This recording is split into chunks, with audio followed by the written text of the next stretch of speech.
On rappelle seulement que dès qu'on a un arbre comme ceci, la somme des probabilités partant d'un nœud vaut toujours 1. Si on voulait calculer P de B ici, il faudrait ajouter 3 nombres, 0,8 fois 0,4, plus, etc. Mais maintenant, on regarde ce petit ensemble ici. Alors A est un événement possible, hein, P de A vaut 0,8. Donc ce qui est écrit là, 0,6 plus 0,4 égale 1, ça s'écrit comme ça. P de B sachant A plus P de B bar sachant A vaut 1. Alors on écrit la définition de ces probabilités conditionnelles. Puis on multiplie par P de A. Et ce qui est écrit ici maintenant veut juste dire que A est la réunion disjointe de A inter B et de A inter B bar. Et finalement, cette relation n'est que la traduction de l'évidence suivante. Si on a une partie A, elle est la réunion disjointe de A inter B qui est ici et de A inter B bar qui est ici.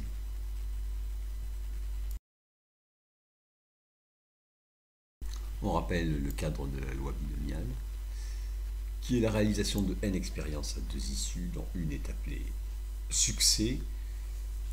Alors, identique et indépendante, très important, et grand X, la variable aléatoire, c'est le nombre de succès obtenus à l'issue des n expériences. Exemple, ici on lance n égale 60 fois 1d, grand X c'est le nombre de 6, probabilité d'un succès ici c'est 1 sur 6. Alors d'une façon générale, grand X peut prendre toutes les valeurs de 0 à n, et on a cette formule où le nombre ici, combinaison de k parmi n, peut être calculé à la machine, mais en général à la machine on calcule directement la probabilité qui est ici.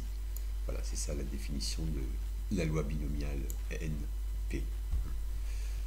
Alors il faut retenir sa variance, mais surtout sûrement son espérance, qui dans le cas qui est donné ici vaut n fois p, ça fait ici 10. On a représenté grand X ici. On voit que la valeur la plus fréquente pour grand X, c'est grand X égale 10. Ça correspond à l'espérance, à la moyenne. C'est toujours, on ne le démontre pas, mais c'est toujours le cas à une unité près.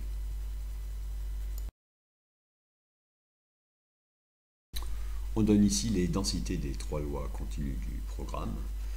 Alors on commence par la loi uniforme, loi exponentielle de paramètres lambda strictement positif, et loi normale qui a deux paramètres, moyenne et écartée. On commence par la loi uniforme, sa densité est ici, c'est 1 sur b-a, c'est une constante. Alors il faut bien se dire que les aires sous les courbes valent toutes 1.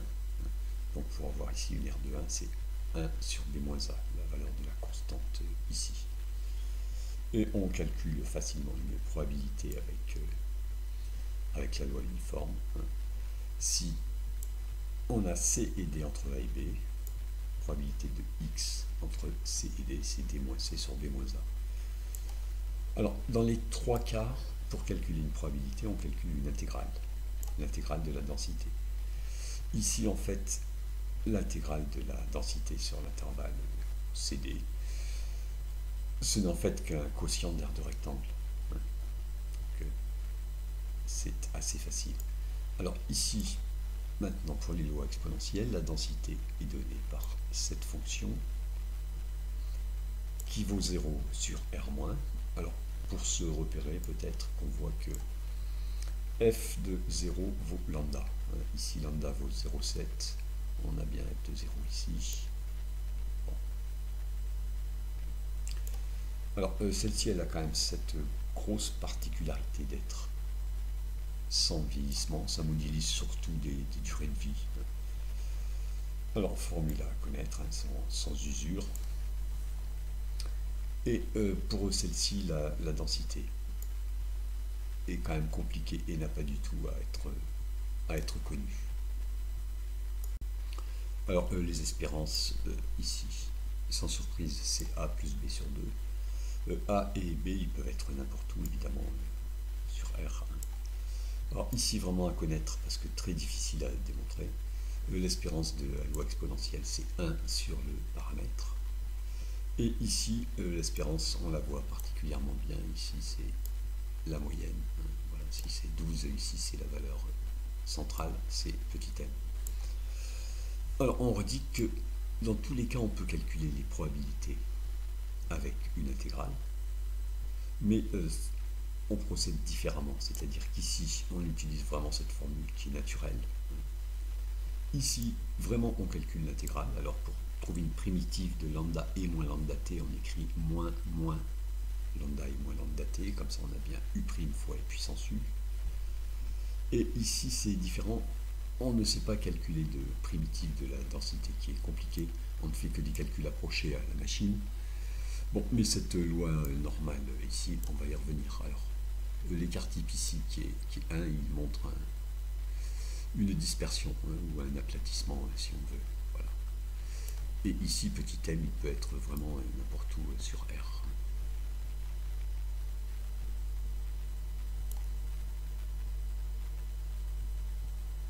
On parle maintenant uniquement de la loi normale. Alors elle a un cas particulier important, c'est la loi normale, dite standard parfois. Moyenne 0, écart type 1.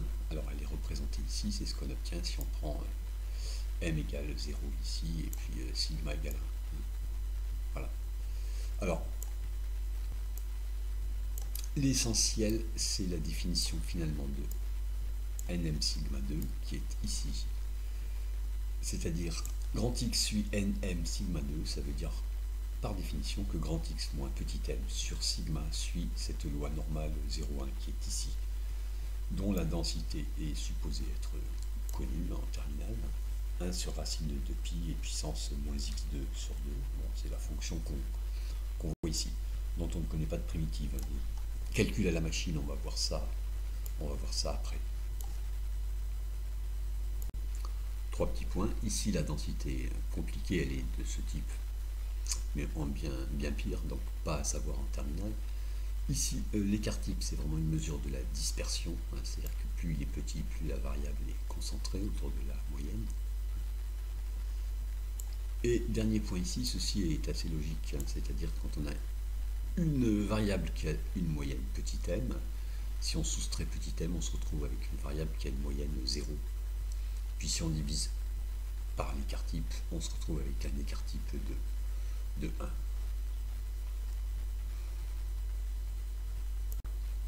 Deux mots sur l'utilisation des machines, ça peut être un peu troublant avec certaines Texas Instruments.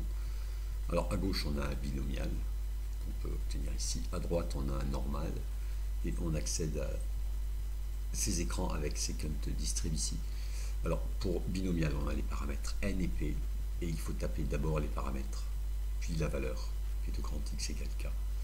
Pour la loi normale c'est l'inverse, c'est-à-dire on tape d'abord les valeurs qui nous intéressent puis les paramètres. Et attention, le deuxième paramètre, c'est l'écart type, ce n'est pas la variance. Ça, il faut vraiment le savoir. Deuxième point un peu troublant, ici on utilise binôme PDF, alors qu'ici on ne l'utilise vraiment jamais. Alors simplement, pensez qu'ici on a un histogramme, ce qui nous intéresse, c'est la valeur. Bon, PDF, ça veut dire fonction de probabilité, alors qu'ici, PDF nous donnerait la valeur de la densité en un point, ce qui n'a aucun intérêt. Nous, ce qu'on veut, c'est une valeur cumulée. Le C qui est ici, il veut dire cumulé. Peut-être sur votre machine, c'est rep ou autre chose. Ou cum. Ici, le CDF cumulé, ça donne P de grand X inférieur ou égal à AK. Et un point qu'on a sur les normales et pas sur les binomiales, c'est ce qui est ici. Voilà, si on tape inv norme a m sigma, on obtient ici le nombre C qui vérifie probabilité de grand X inférieur ou égal à C égale grand A. C'est une sorte d'inversion, si on veut, de la loi normale. Et ceci n'existe pas pour la loi binomiale.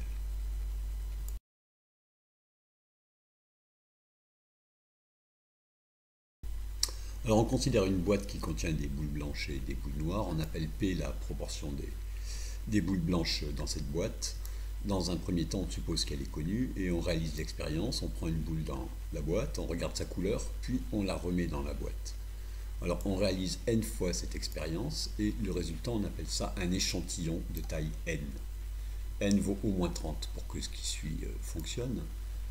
On appelle grand Xn, c'est une variable aléatoire, le nombre de boules blanches obtenues. On connaît sa loi, c'est la loi binomiale BNP. Donc, avant de réaliser le tirage, on peut parler de la fréquence des blanches dans l'échantillon. Fn, c'est grand Xn sur n. Et avec l'effrayant théorème de Moivre-Laplace, on peut affirmer ceci. La probabilité de Fn dans cet intervalle, c'est à peu près 0,95. Cet intervalle, on l'appelle l'intervalle de fluctuation des fréquences. Alors, il est connu si on connaît P. J'ai oublié de dire que tout ceci ne n'est correct que si NP vaut au moins 5 et N fois 1 moins P vaut au moins 5. C'est-à-dire que P n'est ni trop petit ni trop grand. Et en perdant un peu d'informations, on peut déduire de cette égalité celle-ci, où il y a moins de P dans l'intervalle, dans l'événement qui est ici. Fn, ça n'a pas été dit, c'est vraiment une variable aléatoire, c'est grand Xn sur n. Et tout ce qu'on a fait jusqu'à présent, c'était vraiment du calcul des probabilités. On n'a pas encore réalisé le tirage. Alors ici, on tire un grand trait parce qu'on va vraiment changer de démarche. On imagine qu'on a effectué réellement un tirage et obtenu une fréquence, c'est une fréquence observée, fops. Alors à ce moment-là, on peut parler de P à l'aide de fops. Ce qui suit ne fonctionne que si on suppose les mêmes conditions qu'ici en remplaçant P par fops. Alors ici, il y a deux démarches différentes. La première, c'est si on a une idée de la valeur de P, mais on n'en est pas sûr. Par exemple, les boules blanches sont des malades dans une population. On connaissait la proportion des malades il y a un an. On voudrait vérifier que c'est la même. Alors à ce moment-là, on va pouvoir tester la valeur de P dont on dispose. Parce qu'à ce moment-là, c'est comme si on connaissait P et on a l'intervalle de fluctuation ici. Et la deuxième démarche qui n'a rien à voir, c'est si on n'a aucune idée a priori de la valeur de P. Alors ici, ce qu'on fait, c'est de la statistique, ce n'est plus du calcul des probabilités. Dans les démarches qui est à gauche, la démarche du test, on a une valeur de P, et a priori, normalement, entre guillemets, la fréquence observée doit être dans cet intervalle. Donc voici le protocole du test qu'on suit. Si la fréquence observée est vraiment dans cet intervalle, on dit que l'hypothèse que la proportion est vraiment P est acceptable au niveau 0,95. Alors en suivant le programme, on se limite toujours à ce niveau 0,95. Dans le cas contraire, si la fréquence observée n'est pas dans l'intervalle de fluctuation, l'hypothèse est rejetée. On dit que la proportion n'est pas le nombre P. Maintenant, on regarde l'autre démarche. Lorsqu'on n'a aucune idée sur P, on ne peut pas utiliser ceci, mais on peut utiliser cette relation. Et ce qu'on a obtenu, c'est en fait une estimation de P. Alors, l'estimation, c'est par un intervalle, qu'on appellera l'intervalle de confiance de P au niveau 0,95, qui est fops moins 1 sur racine de n, fops plus 1 sur racine de n. Et on dit que P est dans cet intervalle de confiance avec un niveau de confiance de 95%, où on parle aussi de risque de 5%. Pour finir, deux petites subtilités moins essentielles. Dans le cadre de la démarche du test qui est ici, si la proportion de blanches est vraiment P, toute la théorie de probabilité qui est ici est correcte, et du coup, avec une probabilité de 0,05, la fréquence observée n'est pas dans l'intervalle de fluctuation, qui n'est correct qu'à 0,95. Du coup, on est dans ce cas ici, et l'hypothèse, la proportion est P, qui est vraie. On la rejette à tort. Donc on a 5% de chance de rejeter à tort l'hypothèse quand elle est vraie. En revanche, quand elle est fausse, la probabilité de la l'accepter à tort, ça on ne sait pas le calculer. De la même façon, ici, on voudrait parler un peu de ce 0,95. Ce qu'on peut dire avec cette inégalité, c'est que 95% des échantillons donnent un bon intervalle de confiance qui contient vraiment la proportion P. Mais en aucun cas, on ne se permettrait d'écrire ceci. La probabilité que proportion soit dans l'intervalle de confiance vaut à peu près 0,95. C'est complètement faux, c'est-à-dire 5% des échantillons sont bons, mais quand on a un échantillon, on ne sait pas s'il est bon ou pas. Et si on regarde bien cet événement, c'est un événement qui est soit certain, soit faux. Il n'y a rien d'aléatoire dans cet événement. Soit il a probabilité 0, soit probabilité 1. Regardez ce que c'est que cet événement.